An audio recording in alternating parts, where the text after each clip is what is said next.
The gentle patter of rain against the bus shelter provided a soothing backdrop to the chaos of downtown Seattle. Sarah Mercer checked her watch. 6:43 p.m. The number 49 bus was running late again, but she had grown accustomed to the city's unpredictable public transportation. Her umbrella dripped onto the concrete as she shifted her weight from one foot to the other, careful not to spill her coffee from the paper cup she clutched tightly in her right hand. At 42, Sarah had developed the kind of patience that comes from years of working in social services. As a counselor at a women's shelter, she had seen enough hardship to recognize the signs of distress in others. Perhaps that's why her attention was drawn to the teenage boy who had just arrived at the bus shelter, his thin jacket soaked through, shoulders hunched against the persistent drizzle. He couldn't have been older than 16. Dark hair plastered against his forehead, he kept his eyes fixed on the ground. The backpack slung over his shoulder looked worn, with frayed edges that suggested years of use. Sarah noticed his hands trembling slightly as he dug through his pockets, checking and rechecking, his expression growing increasingly desperate. When the bus finally approached, its headlights cutting through the gray evening, Sarah observed the boy's panic intensify. She recognized that look, the realization that something essential was missing. The doors hissed open, and commuters began boarding. The teen hesitated, hanging back, his face a mask of indecision. "Are you getting on?" Sarah asked gently. He looked up, startled by her voice. His eyes were red-rimmed, either from the cold or from crying. She couldn't tell which. "I can't find my bus pass," he said, voice barely audible above the rain. "And I don't have any cash." The bus driver called out impatiently. "You boarding or not, folks? Got a schedule to keep." Sarah made a split-second decision. "2 fares, please," she said, stepping forward and tapping her transit card twice on the reader. The machine beeped in confirmation. The boy looked at her with surprise. "Thank you," he mumbled, following her onto the bus. "I'll pay you back somehow." "Don't worry about it," Sarah replied with a smile. "We've all been there." "Why?" They found seats not far from each other. The boy took a window seat toward the back, while Sarah sat a few rows ahead. As the bus pulled away from the curb, she glanced back and saw him staring out at the rain-streaked city, his reflection ghostly in the glass. Something about his expression, a mixture of relief and profound sadness, made her wonder about his story. What Sarah couldn't know was that the boy, 16-year-old Ethan Collins, had been contemplating something irreversible that evening. The bus would have taken him to Aurora Bridge, known locally as Suicide Bridge, due to its tragic history. In his pocket was a crumpled note he'd written earlier that day, addressed to his father. When Ethan had discovered his missing bus pass, it had seemed like a sign to turn back. But then the stranger had paid his fare, removing that final obstacle. Now, as the bus rumbled through the rain-soaked streets, Ethan felt an unexpected moment of human connection cutting through his isolation.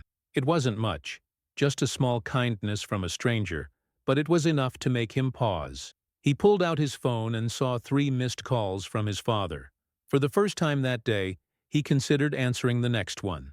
Sarah sipped her cooling coffee, unaware that her simple act of kindness had just created a moment of reconsideration for a boy on the edge. She was simply heading home after a long day, thinking about the leftover pasta waiting in her refrigerator and the documentary she planned to watch before bed.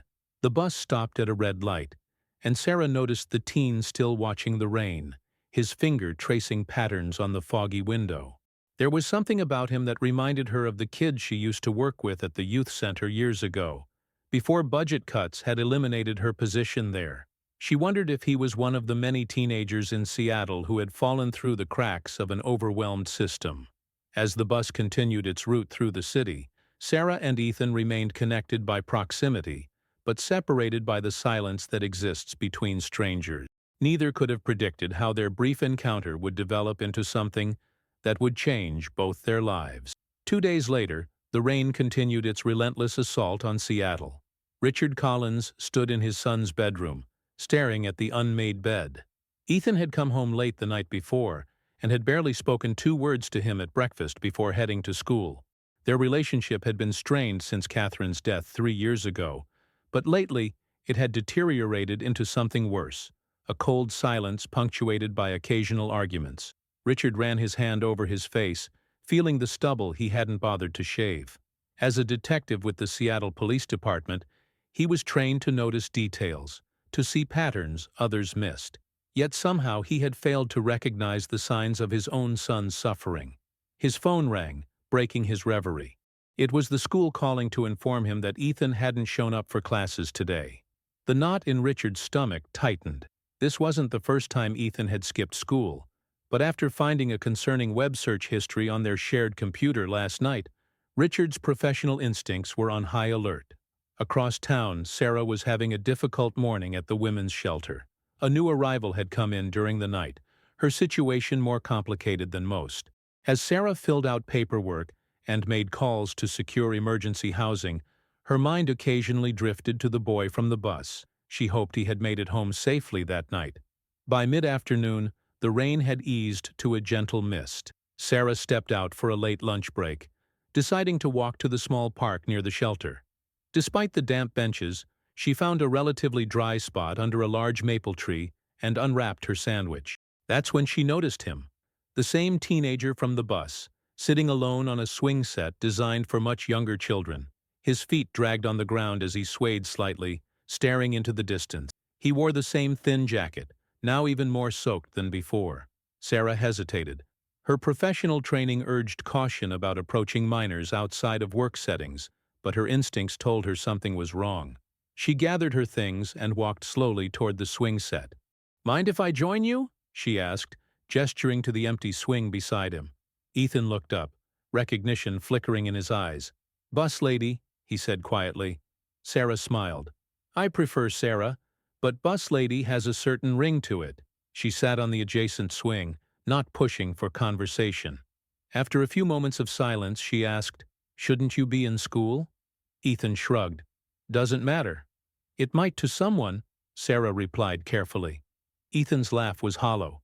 "My dad's too busy with work to notice. He's probably glad I'm not around." Sarah recognized the pain behind his words. "Parents aren't always good at showing how much they care." "Is that what you tell yourself?" Ethan asked, suddenly defensive. "That people care even when every action shows they don't?" "Sometimes," Sarah admitted, surprising herself with her honesty. "But I've also learned that people are complicated, including teenagers who skip school to sit in rainy parks." That earned her a small, reluctant smile. "I'm Ethan," he said after a moment. "Nice to meet you officially, Ethan. Are you hungry? I have half a sandwich I'm not going to finish." He hesitated before accepting the offering, which told Sarah everything she needed to know about how long it had been since his last meal. As Ethan ate, Sarah noticed a police car slowly driving by the park. The officer inside seemed to be scanning the area with purpose. Ethan noticed too, his body tensing immediately. "That's my dad," he said, his voice tight with anxiety. Someone must have called him. Before Sarah could respond, the police car pulled over, and a tall man with Ethan's same dark hair stepped out. Even from a distance, she could see the worry etched on his face, partially masked by professional composure.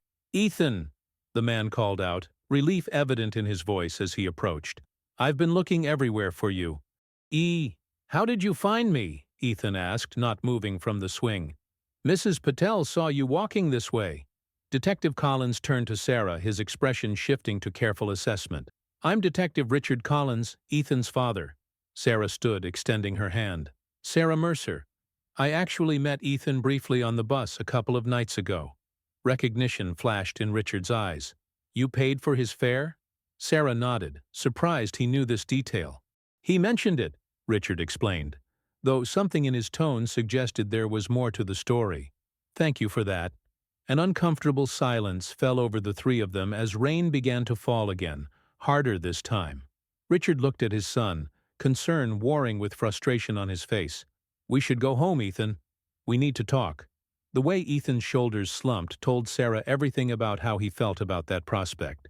"Actually," she found herself saying, "I work at the Wellspring Women's Shelter just down the block. We have a counseling center with a youth program. Maybe Ethan could come by sometime?" She pulled out a business card and handed it to Richard.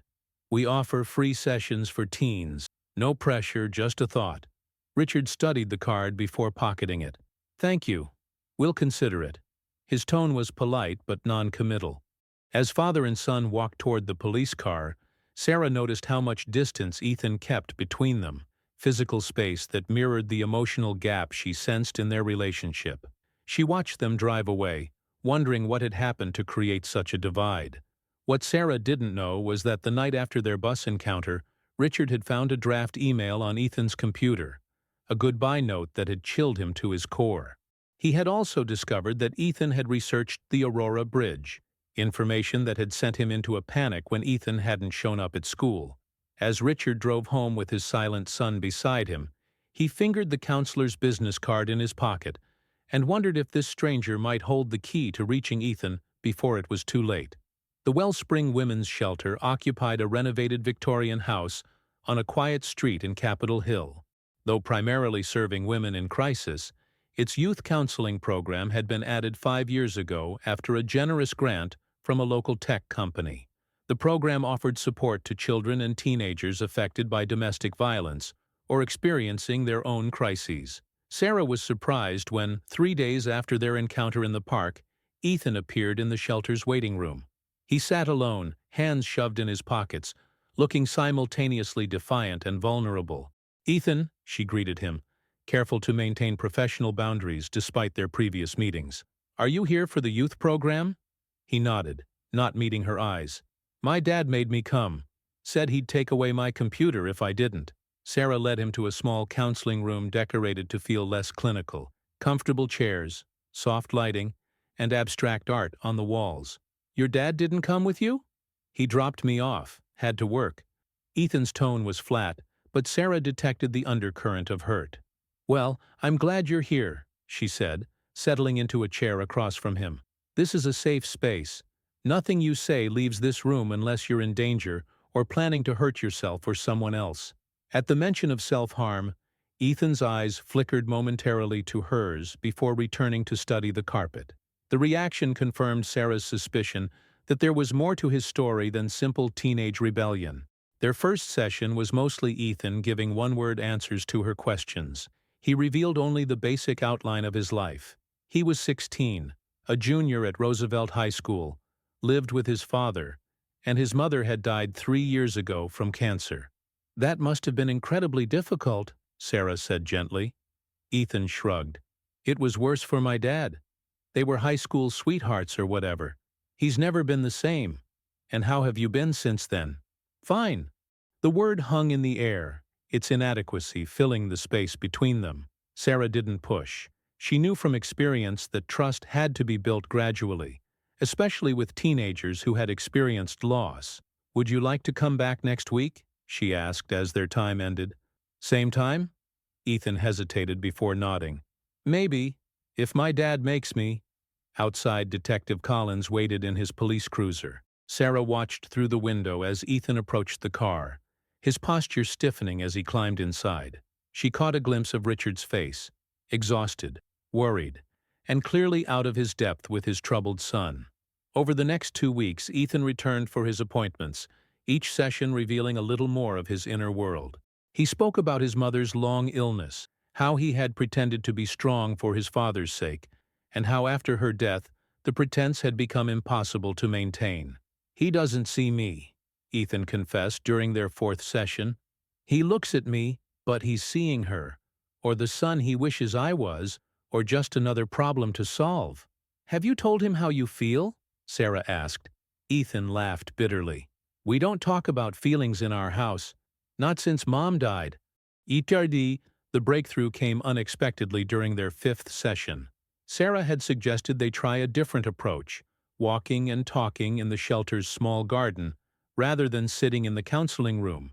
Something about being outside, among the carefully tended flowers and herbs, seemed to loosen Ethan's guards.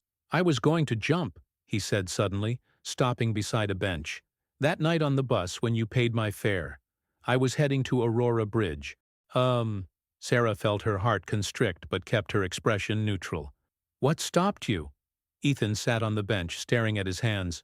"It sounds stupid, but when you helped me, it was like, I don't know, like maybe the world wasn't completely awful after all. Like maybe someone might actually notice if I disappeared. Sarah sat beside him, careful to give him space. That doesn't sound stupid at all. I still think about it sometimes, he admitted, his voice barely above a whisper. But then I remember your face when you paid for my ticket. You didn't even know me, but you helped anyway. Ethan, Sarah said gently, have you told your father about these thoughts? He shook his head vigorously. He'd just blame himself or send me to a hospital. He already checks my computer and takes the bus schedules off the fridge. At Sarah's surprised look, he added, yeah, I know he found my searches. He's a detective. Not much gets past him except, you know, his actual son. Sarah realized then that Richard Collins was aware of how close he'd come to losing his son, and that his awkward attempts at surveillance were his way of trying to prevent it from happening again. What if we invited your dad to join us for a session? She suggested. It might help both of you express things you've been holding back. Ethan looked terrified at the prospect but didn't immediately refuse. He wouldn't come. He's always working. Let me ask him, Sarah said. Sometimes parents need permission to prioritize these conversations. Later that afternoon, Sarah called Detective Collins. Their conversation was brief but revealing. Richard's voice cracked when she mentioned Ethan's confession about the bridge. I knew it, he said quietly. I found a draft of a goodbye note on his computer that night. I've been afraid to leave him alone ever since, but I don't know how to talk to him about it. After Catherine died, I haven't been the father he needs. You're doing the best you can, Sarah assured him. But Ethan needs to know you see him, not just as Catherine's son or as a problem to solve, but as himself. There was a long silence before Richard agreed to the joint session.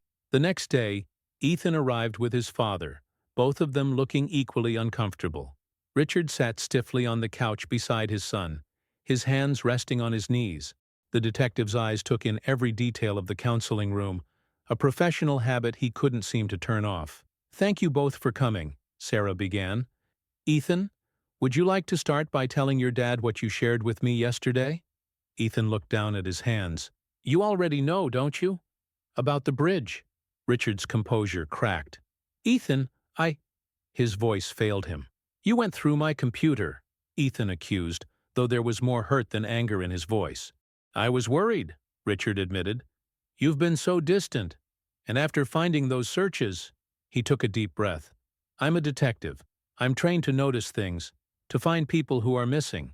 But somehow I missed what was happening with my own son. I failed you. You didn't fail me, Ethan said, surprising both adults. You just disappeared too. After Mom died, it was like I lost both parents. Richard's eyes filled with tears.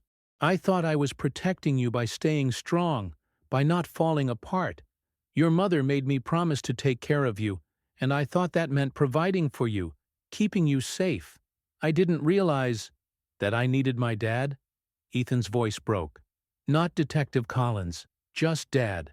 For the first time in 3 years, father and son began to talk, really talk, about Catherine's death, about the void she had left in their lives, and about the different ways they had each tried to cope with their grief. Sarah guided their conversation gently, helping them navigate the painful waters they had both been drowning in separately for so long. By the end of the session, no miraculous healing had occurred. But a door had been opened, creating space for something new to grow between them. As they were leaving, Richard turned to Sarah. Thank you, he said simply, for paying his fare that night, for being there in the park, for everything. Sarah watched them walk to the car together, noticing that the distance between them had diminished slightly. It wasn't much, but it was a beginning. Spring arrived in Seattle, bringing patches of blue sky between the rain showers. The cherry trees lining the streets erupted in pink blossom, their petals drifting through the air like fragrant snow. Sarah had always loved this season of renewal, when the gray winter gave way to color and possibility. In the 3 months since that first joint session, Ethan and Richard had made steady progress. They attended weekly family counseling with Sarah, supplemented by individual sessions for Ethan. Slowly, painfully, they were learning to communicate again, to navigate their grief together rather than apart.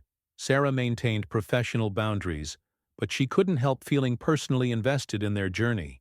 The random encounter on a rainy evening had developed into something meaningful, a reminder of why she had chosen this work in the first place.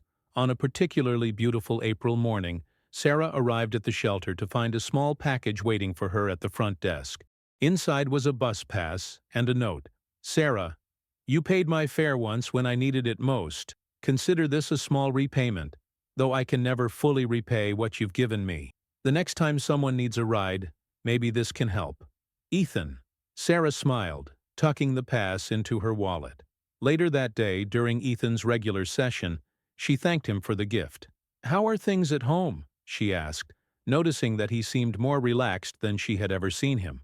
"Better," Ethan said. "Not perfect, but better. Dad's taking some time off work next month. We're going to visit my mom's parents in Portland. Haven't seen them since the funeral." "That sounds like a positive step." Ethan nodded. "Dad found some old videos of Mom last weekend. We watched them together. It was hard, but good, you know. He actually told stories about her that I'd never heard before." These small victories, a shared memory, a planned visit, a moment of connection, were the building blocks of their healing. Sarah had seen enough troubled families to recognize genuine progress when it appeared. "There's something else," Ethan said, looking slightly embarrassed. "I've been volunteering at this suicide prevention hotline. Just training right now, but soon I'll be taking calls." Sarah felt a surge of pride. "That's wonderful, Ethan. It was Dad's idea, actually. He said maybe my experience could help others. I thought it would be depressing, but it's not. It feels, I don't know, meaningful." As their session ended, Richard arrived to pick up his son. Sarah noticed the change in their dynamic immediately. There was an ease between them that hadn't existed before.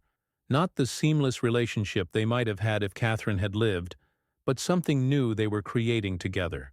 "Detective Collins," she greeted him. "How are you?" "Richard, please," he corrected with a small smile. "I'm doing better. Taking it day by day." He glanced at his son, who was gathering his things. "We both are." Sarah nodded, understanding the significance of his words. Day by day. The mantra of anyone who has faced darkness and chosen to keep moving forward. As father and son prepared to leave, Richard hesitated. "We're having a small gathering next weekend. Nothing fancy, just a barbecue for Ethan's birthday. Some family, a few of his friends. We'd be honored if you could join us." The invitation surprised Sarah. In her professional capacity, she generally maintained clear boundaries with clients. But this felt different. A gesture of gratitude rather than an attempt to blur professional lines. "Thank you for the invitation," she said. "Let me check my schedule and get back to you." After they left, Sarah sat in her office, reflecting on the unexpected turns life could take. A simple act of kindness on a rainy evening had set in motion a chain of events that had quite literally saved a life. She thought about all the moments of connection that happen every day, the small gestures that go unnoticed, but that sometimes make all the difference.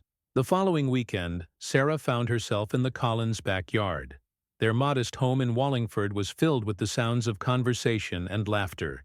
Ethan moved among his friends with a confidence she had never seen before, while Richard tended the grill, occasionally glancing at his son with quiet pride. Sarah felt somewhat out of place until Ethan approached, introducing her to his friends and extended family not as his counselor, but simply as the person who saved my life by paying my bus fare. Later, as the party was winding down, Richard joined Sarah on the porch steps where she had retreated for a moment of quiet. "He's doing so well," she observed, watching Ethan laughing with his cousins across the yard. Richard nodded. "Thanks to you." "No," Sarah corrected gently. "Thanks to both of you. You've done the hard work. I just created a space for it to happen." They sat in comfortable silence, watching the sunset paint the sky in shades of orange and pink.